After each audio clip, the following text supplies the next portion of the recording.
Hey, Zork, why do you always smell like burnt circuits? Is that some kind of weird human mating ritual? Xylara sneered, her tentacles waving mockingly. Zork sighed, adjusting his human-shaped hollow disguise. Just another day at Galactic High. No, Xylara, that's just the smell of my superior Earth deodorant. You should try it sometime. Oh, wait, you can't. You don't have armpits. The hallway erupted in a chorus of alien chuckles and the occasional tentacle slap. Xylara's face fronds turned a deeper shade of purple. Oh, please, she scoffed, trying to save face. Like I'd want anything from that backwater mudball you call home. What's Earth famous for again? Oh, right, nothing. Zork smirked. If only she knew. He decided to play along. You got me. We're just a planet full of hairless apes who haven't even mastered faster-than-light travel. How embarrassing. As they filed into Xenobiology 101, Professor Gloop oozed to the front of the class. Today we'll be discussing the most fascinating species in the known galaxy, humans. Xylara rolled all 7 of her eyes. Seriously? What's so special about them? The professor's gelatinous form quivered with excitement. I'm glad you asked. Humans are the only known species to have independently developed faster-than-light travel without outside influence. They did it using nothing but math, duct tape, and something called Mountain Dew. A gasp rippled through the classroom. Xylara's jaw dropped so far it nearly detached. But that's not all, Gloop continued. They're the ones who invented hollow disguise technology, allowing species from all over the galaxy to integrate peacefully. And let's not forget their greatest achievement, solving the unified field theory while simultaneously inventing pizza. Zork leaned back in his chair, a smug grin spreading across his face. He casually flicked off his hollow disguise, revealing his true human form. Hey, Xylara, he called out, enjoying the look of shock on her face. Still think Earth smells bad? Because from where I'm sitting, it smells like victory and pepperoni. The class erupted in cheers and applause. Several alien students rushed to shake Zork's hand, marveling at his opposable thumbs. Xylara slumped in her seat, her tentacles drooping in embarrassment. She muttered under her breath. Well, I guess humans are kinda cool, but I still bet they can't do this. She proceeded to tie her tentacles into an impressive knot. Zork laughed. Fair enough, but can you do this? He wiggled his eyebrows suggestively. The alien students watched in awe, trying desperately to mimic the eyebrow wiggle with their various appendages. As the excitement died down, Professor Gloop called for attention. All right, settle down, class. Now, who wants to hear about the time humans accidentally made first contact by broadcasting something called The Real Housewives of New Jersey across the galaxy? Hands, tentacles, and various alien appendages shot up eagerly. Even Xylara raised a hesitant tendril. Zork grinned. It was going to be an interesting semester. He made a mental note to bring in some pizza next week. After all, nothing said humanity f-ock yeah, quite like converting an entire alien class to the cult of cheesy, tomato sauce-covered bread. As Professor Gloop launched into the tale of humanity's accidental cosmic reality TV debut, Zork couldn't help but feel a swell of pride. Sure, Earth had its problems. Climate change, political drama, and an unhealthy obsession with cat videos. But when it came to the galactic stage, humans were the ultimate underdogs. Who else could turn a poisonous bean juice, coffee, into the fuel for interstellar diplomacy? Or convince half the galaxy that wearing pants was the height of fashion? Zork glanced at Xylara, who was now furiously taking notes, her earlier disdain replaced by genuine curiosity. He leaned over and whispered, Hey, if you want, I could show you how to make s'mores later. It's a delicacy back home. Xylara's eye stalks perked up. S'mores? Is that the confection made with combusted plant matter and gelatinous protein foam? Close enough, Zork chuckled. Trust me, one bite and you'll understand why we decided to explore the stars. We needed more ingredients. As the class continued, the alien students hung on every word about human history and culture. Zork couldn't wait to introduce them to memes, interpretive dance, and the eternal debate over whether pineapple belonged on pizza. Humanity might not be perfect, but they sure knew how to make an entrance on the galactic stage. And if anyone doubted that, well, Zork had a few choice Earth sayings to share with them. Starting with Hold My Beer. The class buzzed with excitement as Professor Gloop wrapped up the lesson on humanity's accidental reality TV debut. Zork found himself surrounded by curious classmates, each eager to learn more about Earth's peculiarities. Is it true humans have contests where they submerge themselves in dihydrogen monoxide? A gelatinous blob of a student gurgled. Zork grinned. You mean swimming? Yeah, we do that for fun. Sometimes we even race each other. A collective gasp rippled through the group. Zylara, who had been hovering nearby, couldn't contain her disbelief. But isn't dihydrogen monoxide lethal to carbon-based life forms in large quantities? Only if you breathe it, Zork shrugged. We're more worried about sharks, or worse, pool noodles. The alien students exchanged puzzled looks, trying to imagine what terrifying aquatic predator a pool noodle might be. As they filed out of the classroom, Zylara sidled up to Zork, her earlier mockery replaced by genuine curiosity. So about those s'mores. Zork's eyes lit up. Oh, you're in for a treat. Meet me at the quantum physics lab after school. I've got a plan. Later that day, a small crowd gathered in the lab, watching as Zork jury-rigged a contraption out of a broken tachyon emitter, a rusty food synthesizer, and what looked suspiciously like a toaster oven. Behold, he announced dramatically, the S'more Inator 3000! With a theatrical flourish, he activated the device. It hummed, sputtered, and then produced a perfectly toasted marshmallow sandwiched between 2 graham crackers and a slab of chocolate. The alien students watched in awe as Zork took a big bite, melted chocolate smearing across his face. Perfection, he mumbled through a mouthful of gooey goodness. Zylara was the first to brave a taste. Her eye stalks widened in shock as the flavors hit her taste buds.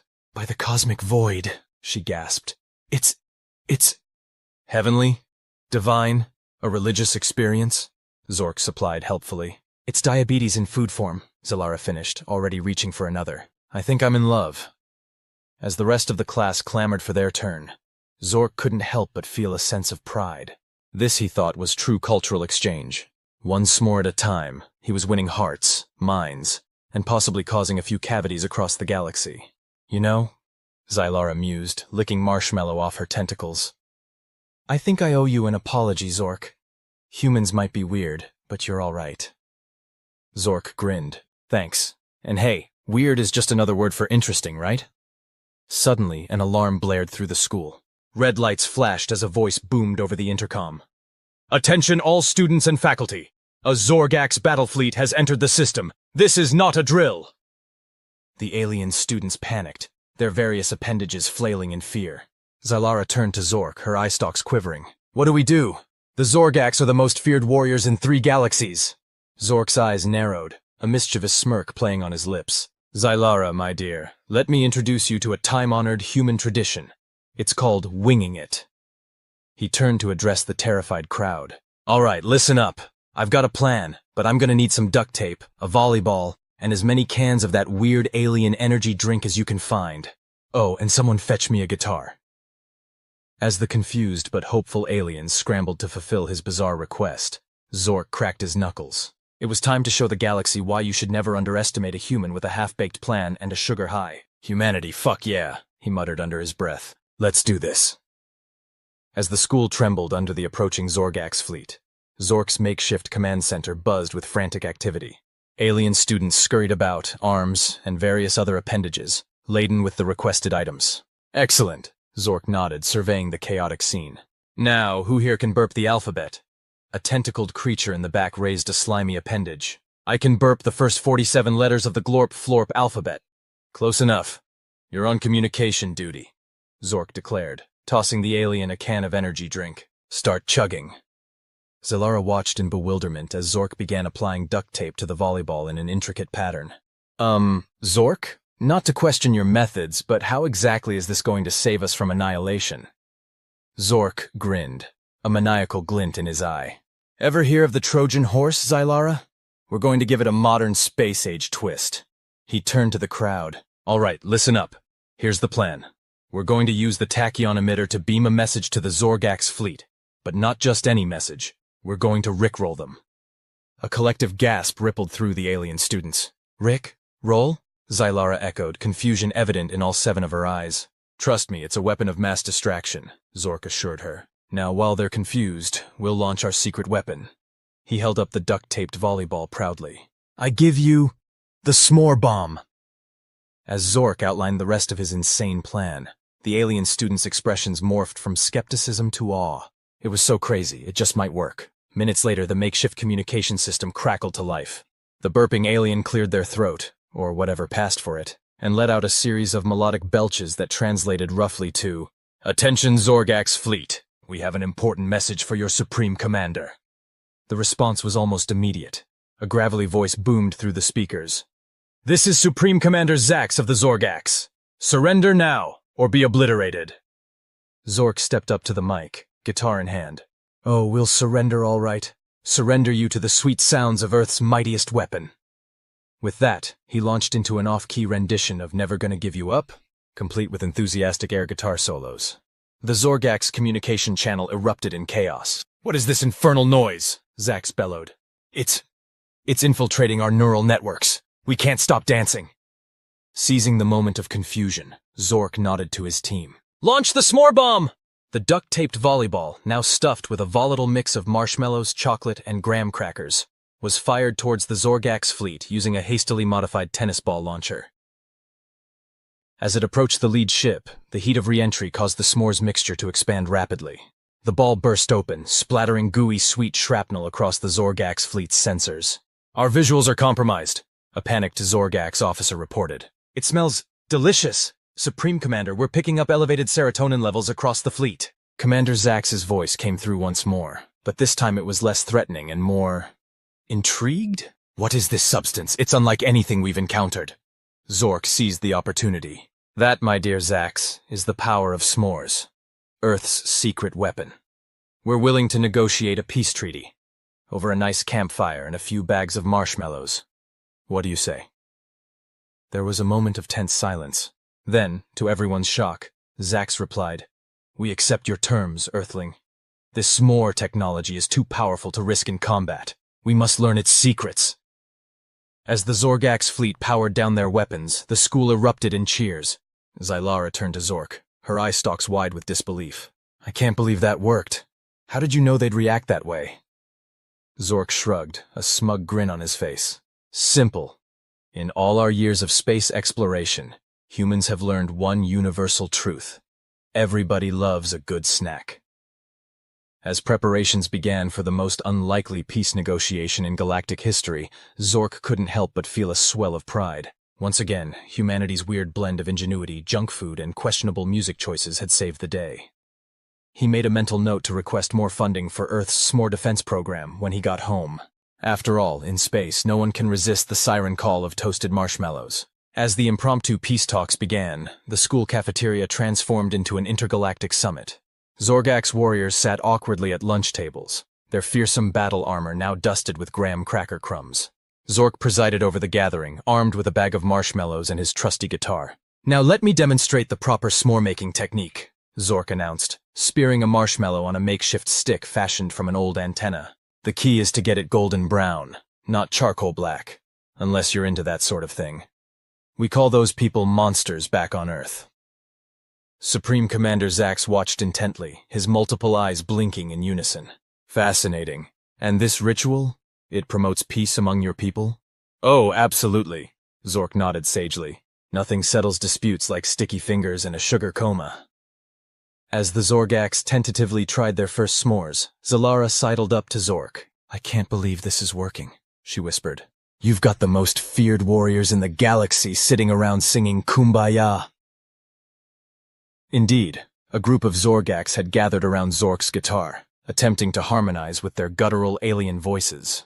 The result was something between a war cry and a boy band ballad. "Never underestimate the power of campfire songs," Zork winked. "Now watch this." He cleared his throat and addressed the room. "Who wants to learn about another Earth delicacy? It's called pizza." The cafeteria erupted in excited alien chatter. Even the Zorgax leaned forward eagerly, their fearsome mandibles clicking in anticipation.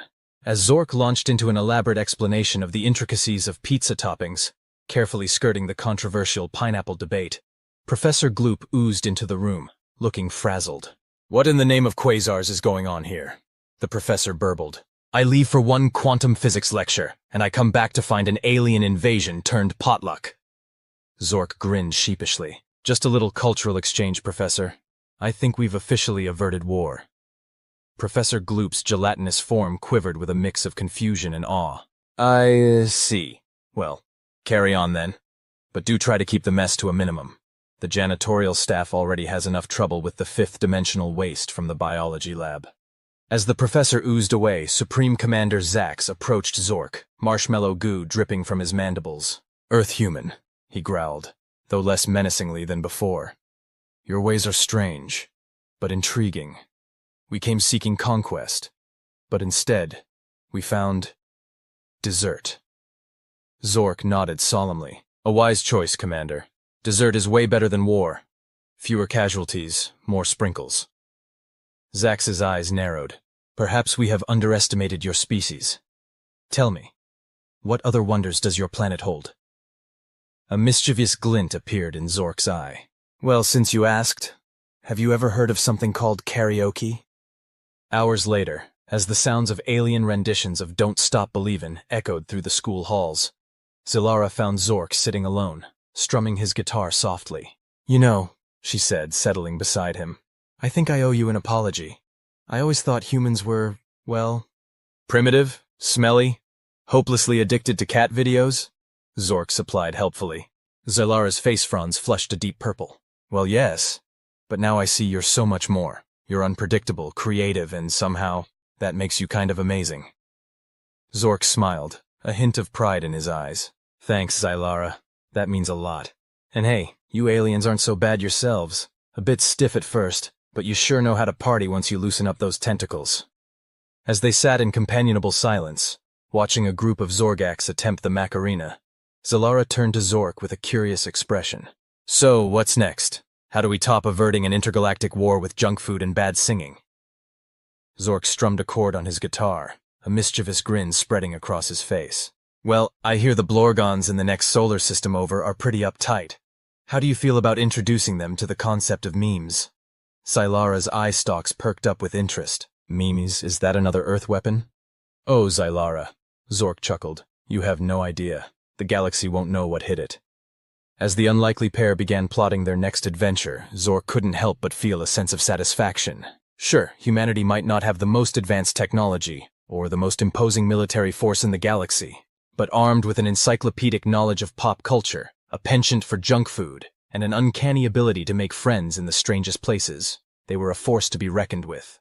After all, in a universe full of advanced civilizations and cosmic wonders, sometimes all you need to save the day is a good s'more and a cheesy one-liner. Humanity, fuck yeah indeed. As the impromptu intergalactic peace party wound down, Zork found himself facing an unexpected challenge, explaining the concept of a food coma to a group of concerned Zorgax medics. No, they're not dying, Zork assured the alien doctors, gesturing to a group of his classmates sprawled across the cafeteria tables. This is just what happens when you introduce beings to the magic of sugar and processed cheese for the first time. They'll be fine in a few hours, maybe a day, tops. Meanwhile, Zilara was engaged in a heated debate with Supreme Commander Zax about the strategic advantages of dabbing in combat situations. But it leaves you completely exposed, Zax argued, his mandibles clicking in frustration. That's the point, Zilara countered, her tentacles waving enthusiastically. It's so illogical it confuses your opponents, right, Zork? Zork nodded sagely. Absolutely. Sun Tzu himself said, "The supreme art of war is to dab on your enemy without fighting." I don't think that's an accurate quote. Professor Gloop bubbled from nearby, but everyone ignored him. As the night progressed, the school's gymnasium had been converted into an impromptu disco. Alien appendages of all shapes and sizes flailed to the beat of Earth's greatest hits, with the cha-cha slide proving particularly popular among the more geometrically shaped species. Zork stood back, admiring the chaos he had wrought. A pair of Zorgax warriors attempted to breakdance, their armored exoskeletons clanking rhythmically against the floor. A group of gelatinous students had formed a wobbling conga line, leaving a trail of slime in their wake. You know, Zilara mused, sidling up to Zork, I think I finally understand why humans are so human. Oh? Zork raised an eyebrow. Do tell. It's because you're all a little bit insane, she said, her eye stalks twirling affectionately. But in the best possible way. Before Zork could respond, an alarm blared through the school once again. The music screeched to a halt, replaced by a frantic voice over the intercom. Attention all lifeforms. We've just received word that the Galactic High Council is en route to investigate reports of unauthorized first contact, excessive use of processed sugar, and, I can't believe I'm saying this, sick beats dropping harder than a neutron star in a gravity well. A ripple of panic spread through the crowd. Even the Zorgax looked worried, which was quite a feat given their typically stoic demeanor. Zork, however, remained calm. He turned to Zilara, a familiar glint in his eye. Well, my tentacled friend, looks like it's time for humanity fuck. Yeah, round 2. You in? Zalara's face fronds quivered with excitement. Absolutely. What's the plan this time? More s'mores? Another rickroll? Zork shook his head, a sly grin spreading across his face. Oh no, we're going to need something bigger for the Galactic High Council. Something they'll never expect. He paused for dramatic effect, surveying the motley crew of aliens and sugar-high classmates around him. Tell me, has anyone here ever heard of a little Earth tradition called a flash mob? As confused murmurs spread through the crowd, Zork couldn't help but chuckle. The Galactic High Council had no idea what they were in for. After all, if there's one thing humans excel at, it's turning any situation, no matter how dire, into an impromptu dance party. All right, everyone, Zork called out, clapping his hands to get attention. We've got about an hour to choreograph the most epic dance number this side of the Andromeda Galaxy. Who's ready to make some intergalactic history? The gymnasium erupted in cheers, tentacles, and various alien appendages raised in enthusiasm. As Zork began to outline his wild plan, he couldn't help but think that this might just be the most fun diplomatic incident in the history of the universe. As the Galactic High Council's ship loomed into view, casting an ominous shadow over the school, Zork put the final touches on his master plan. The gymnasium had been transformed into a bizarre mix of dance studio and war room, with star charts and dance step diagrams competing for space on holographic displays. Remember, Zork shouted over the din of practicing aliens. It's step, step, shimmy, dab, then jazz hands. And Zylara, please try not to accidentally strangle anyone with your tentacles during the spin move. Zylara nodded, her eye stalks bouncing in time to the music. Got it. But are you sure this will work? The Galactic High Council is known for their strict adherence to protocol and their complete lack of rhythm. Zork grinned, adjusting his makeshift headset fashioned from spare communicator parts and a colander. Trust me, there's not a being in the universe who can resist the power of a well-executed flash mob. It's basic science. Suddenly the school's doors burst open. In floated the Galactic High Council, a group of ethereal beings that seemed to be made of pure light and disapproval. The lead counselor, a shimmering figure with what appeared to be a very fancy hat made of condensed starlight, spoke in a voice that sounded like 1,000 librarians shushing at once. We have received reports of unsanctioned interspecies mingling, abuse of Earth confectionery, and worst of all, unauthorized dance parties. Explain yourselves immediately. This was it. The moment of truth. Zork took a deep breath and pressed play on his jury-rigged sound system. For a moment, nothing happened. The council members looked around in confusion as the opening notes of Uptown Funk began to play. Then, as if by magic, but really by weeks of human pop culture osmosis, aliens began to emerge from hiding spots all around the school. A Zorgax warrior moonwalked out of a locker. Professor Gloop oozed down from the ceiling in a perfect ribbon dance. Even the lunch lady, a being composed entirely of sentient gas, began to do a surprisingly good robot. As the chorus hit, the entire school erupted into a perfectly synchronized dance number.